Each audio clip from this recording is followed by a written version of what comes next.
Hi everyone, it's Ali, and I'm here today with an idea of how to apply and blend your distress inks better. I don't know about you guys, but I always have a bit of trouble really lightly getting my distress inks onto paper. I always seem to end up with marks and edges and patches. So I'm just going to show you how that happens for me. So I'm using some smooth white cardstock here, and you see if I go directly from the pad to the paper, it ends up really, really patchy.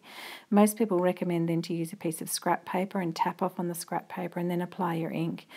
But I still find that if I want a really light application, I can just never get it light. And if you're going dark, it's fine because you can just keep adding ink and get rid of the patchiness by making it darker and darker. But I'd really like to be able to do that light distress ink application. And so I had an idea today that I tried out, and that is to use a white pigment ink first on your paper. So here I've got my Hero Arts pigment ink, and I'm just going to apply quite a bit of that ink onto the paper so that it's quite saturated with the white pigment ink and cover my whole piece with that. You can see I've already done that other application down the bottom, which was not so great, but I'm just going to use the top of this piece to put on that white pigment ink. And once I've done it, then I'm going to get my distress ink and use the sponge from that distress ink colour, and I'm just rubbing off the leftover ink that's on the sponge to begin with, and then I'm actually going to use the tap off technique and really gently start to apply that ink.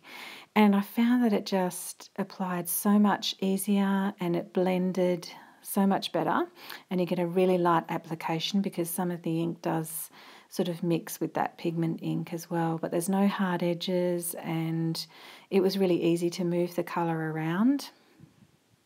And as you can see there, it's a lot smoother. It's a bit hard to show on camera, but it was so much easier and smoother. If you feel as though you've got any pigment ink on your sponge, you can just rub it off like I did there. So I'm just going to go in now. This is actually peacock feathers, and I just wanted to add a different bit of colour there. Again, tapping off and going over my white pigment ink with that colour. And the blend really happened easily as well. So not only does the colour go onto the paper well, but then you can blend your colours easily. So I just decided I was going to finish that off in the same way and then make this into a card, which I thought I would show you quickly how I did. But I was really happy with it, and it made such a difference to the ease of blending and also getting an application that was light. So I'm just using some of my favourite things, leftover pieces that I had from cards that I've made recently, just some of those layered snowflakes and a little bunny from, I think it's the Snuggle Bunnies set. And I just adhered them on with my multimedia matte glue. And I made that little Snuggle Bunny look as though he had a snowflake falling on his nose. And then I've used a Hero Arts die set, Mary, and the bee out of that. Just cutting it down to fit onto the front of my card. And then I'm just going to adhere that on with my Kikuyo roller tape glue.